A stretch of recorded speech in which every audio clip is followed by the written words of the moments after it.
Halo, assalamualaikum warahmatullahi wabarakatuh. Jumpa lagi teman-teman ya di channel SHMW atau Solusi Hardware Mas Wahid. Oh ya teman-teman semua nih, kali ini saya dapat kiriman HP nih dari Bali, dari Abang Isa Ansori ya. Beliau mengirimkan HP Redmi Note 10 5G. Kendalanya tuh mati total.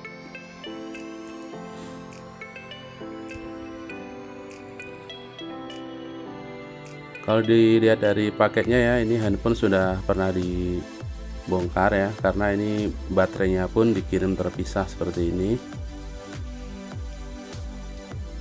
Kita cek dulu baterainya. Dari rangkaian baterainya ini sudah di jumper push ya. Padahal seri seperti ini nggak ada pushnya sebenarnya. Cuma ini pushnya dipaksakan di jumper ke resistor ya. Saya lihat juga resistornya hilang 2 piece. Oke, ini saya buka dulu ya HP-nya, kita cek and recheck dulu nanti. Ini video saya percepat buat menghemat durasi.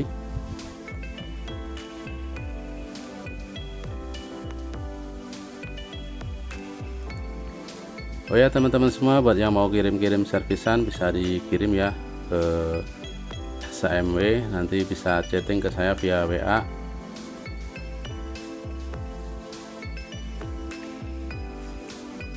Benar saja ya, ini teman-teman kondisinya sudah dibongkar, baterainya pun sudah terlepas. Ini kita buka dulu semua baut-bautnya.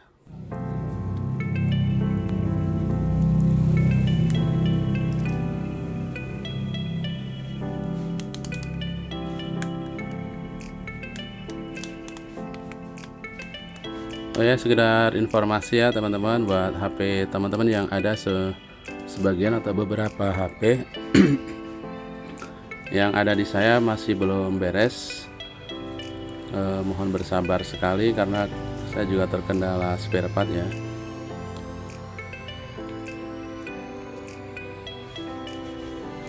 Ini coba saya tempelkan baterainya ya, nanti kita cek ampernya.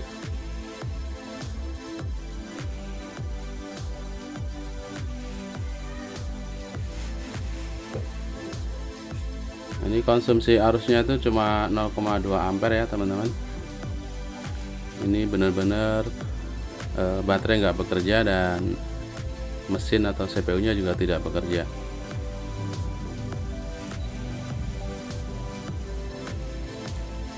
Dan ini saya tes atau saya cek di komputer juga sudah tidak terbaca ya. Biasanya kan ada terbaca MediaTek USB port seperti itu ya, tapi ini sudah tidak ada sama sekali. Jadi kondisi mesin sudah benar-benar mati.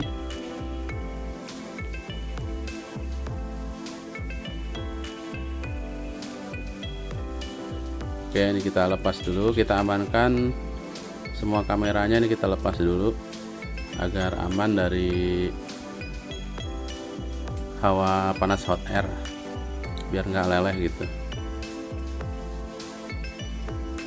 Untuk kondisi mesin masih fresh ya teman-teman, belum pernah diperbaiki. Nah, kalau mesin masih fresh seperti ini, apa itu, kesempatan jadinya itu lebih besar. Kalau di saya itu hampir 95% tuh biasanya nyala kembali. Tapi kalau udah bekas servisan orang, saya tidak bisa menjamin ya, karena saya kan tidak tahu seperti apa pengerjaan sebelumnya gitu.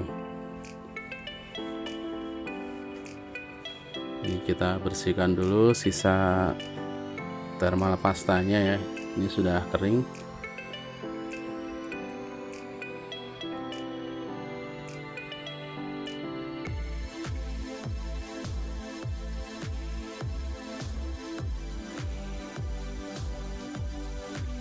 Untuk mencongkel CPU nya ini kita perlu kikis atau perlu dihilangkan sebagian pelindung sengnya ini ya. Ini kan ada seng pelindung, ini bagian atasnya ini kita buang agar memudahkan kita saat melepas CPU-nya.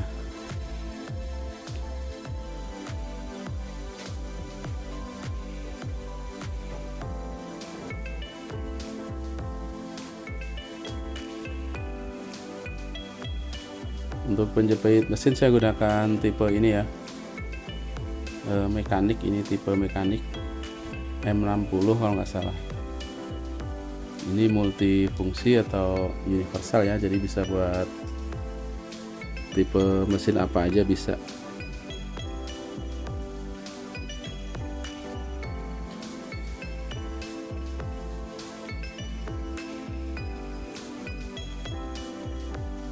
Oke ya teman-teman, lanjut kita ke bagian mesin. Ini kita sisrik dulu. Ada lem ya, lem hitam di pinggir-pinggir CPU-nya ini kita buang dulu. Kita sisrik seperti ini. Untuk suhu hot air saya gunakan panas di 250 derajat, anginnya di angka 60 atau 65 bisa. Untuk sisrik lem ini tidak perlu panas-panas suhunya ya.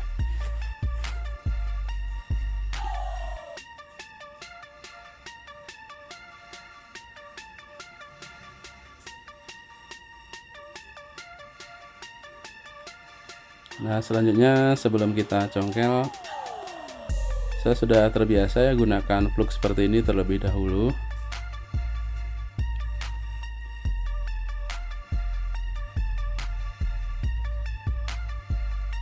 Oke, lanjut kita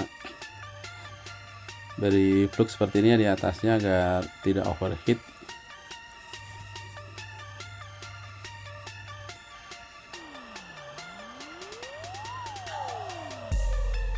Agar lebih aman juga, ini bagian UFS kita tutup ya. Namun ada yang teknisi yang tidak perlu menutup seperti ini juga ada ya, karena udah terbiasa ya. Nah, ini panaskan secara merata, saya gunakan panas 360, angin 60 ya. Ini kita paskan, langsung congkel seperti ini ya. Selanjutnya setelah CPU tercongkel, ini kita lanjut bersihkan. Bersihkan secara hati-hati dan harus benar-benar bersih, tidak boleh ada sisa lem sedikit pun. Selanjutnya gunakan solder wick juga ya untuk meratakan kaki-kaki CPU-nya ini. Jadi intinya itu pokoknya harus teliti, harus bersih. Nah, ini bersihkan juga dengan thinner, sikat seperti ini. Terus gunakan juga suhu hot air 250 derajat ya, agar mesinnya itu kering, tidak basah dengan sisa-sisa flux gitu. Tahap berikutnya ini agar nanti CPU-nya itu menempel dengan sempurna, kita kasih flux lagi, terus kita oleskan timah pasta ya seperti ini ya teman-teman. Terus nanti lanjut kita solder lagi, jadi harus benar-benar rata.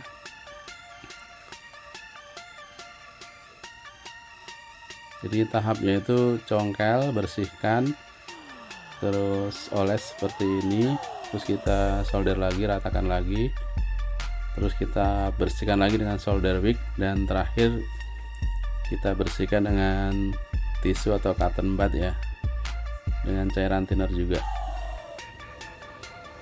Nah seperti ini ya, ini tahap terakhirnya. Setelah dirasa kaki CPU-nya bersih, tahap terakhir ini kita keringkan seperti ini, jadi benar-benar bersih ya. Nah ini kondisi CPU-nya ya seperti ini ya teman-teman, masih banyak lem. Selanjutnya kita bersihkan juga.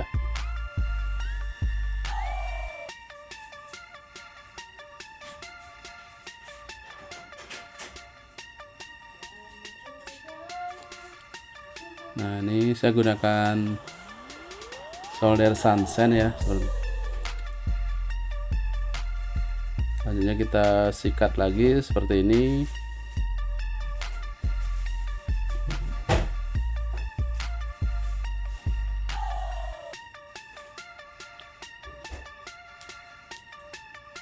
Untuk bersihin CPU ini tidak perlu ditekan ya teman-teman, jadi kita slow aja, kita rambang, misalnya mengambang aja. Ini gosoknya seperti ini, tidak boleh ditekan.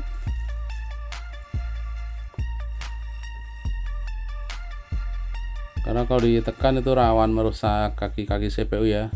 Saya tidak banyak, saya nerima tidak sedikit maksudnya, saya tuh sering nerima kiriman dari luar kota.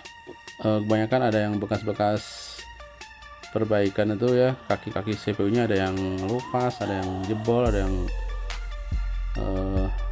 lengket gitu. Jadi itu karena saat membersihkan CPU nya itu terlalu ditekan.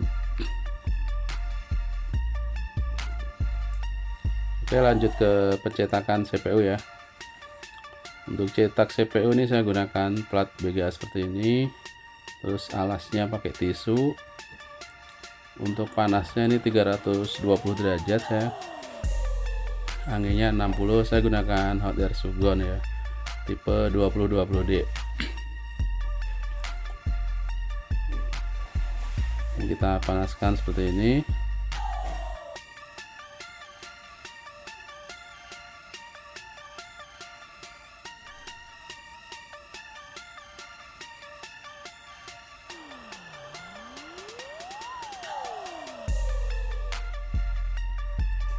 Nah, ini seperti ini ya teman-teman. Kadang cetak itu ada yang sekali beres, kadang ada yang 2 kali sampai 3 kali saya itu. Jadi gimana kondisi CPU nya bersih enggaknya. Kalau bersih itu biasanya sekali cetak seperti ini beres. Nah, tahap selanjutnya ini terakhir wajib ya, kita kasih flux seperti ini, terus kita panaskan lagi agar benar-benar presisi bola-bola kakinya itu. Nah, tahap final nih teman-teman, kita tinggal pasang ya sesuai kaki-kakinya, sesuai posisinya, jangan sampai terbalik. Dan pesan saya nih buat teknisi teman-teman ya, usahakan sekali pasang dalam pengerjaan CPU ini, karena kita tahu ya untuk komponen CPU itu kan tidak bisa kadang menerima panas yang berlebih ya. Jadi usahakan benar-benar sekali pasang itu beres, sekali pasang ya harus nyala gitu kalau prinsip saya. Jadi mending lama, mending teliti, yang penting kerjaan kita itu sekali pengerjaan beres, tidak perlu mengulang-ulang lagi ya teman-teman.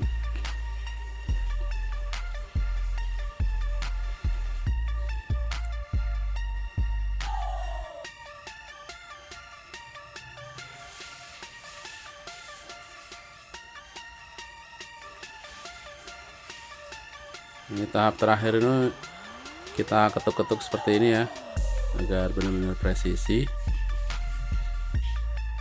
Kita goyang sedikit.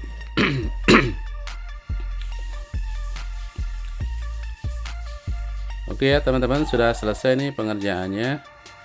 Selanjutnya ini akan saya tes.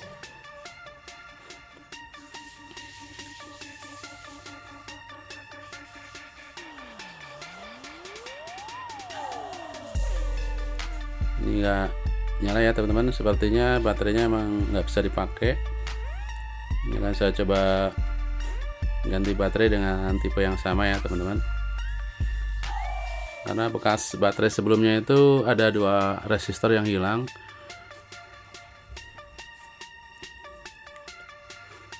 Nah ini ya teman-teman, oke nyala.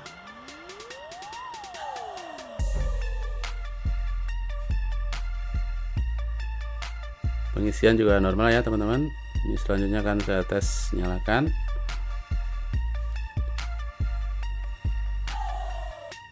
Oke, dan mantap ya. Ini tinggal kita tunggu sampai ke menu.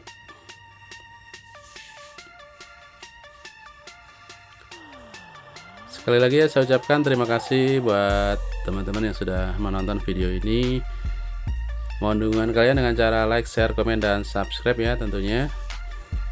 Dan kembali lagi ya saya ucapkan terima kasih juga buat Bang Isa Ansori yang ada di Bali sudah percayakan jasa servisnya ke SHMW. Buat teman-teman yang mau servis juga tidak perlu ragu, nanti bisa tanya-tanyakan ya di kolom komentar, sudah saya sertakan nomor saya ya, ada di deskripsi, nanti bisa WA ke saya. Oke, sekian dulu. Wassalamualaikum warahmatullahi wabarakatuh.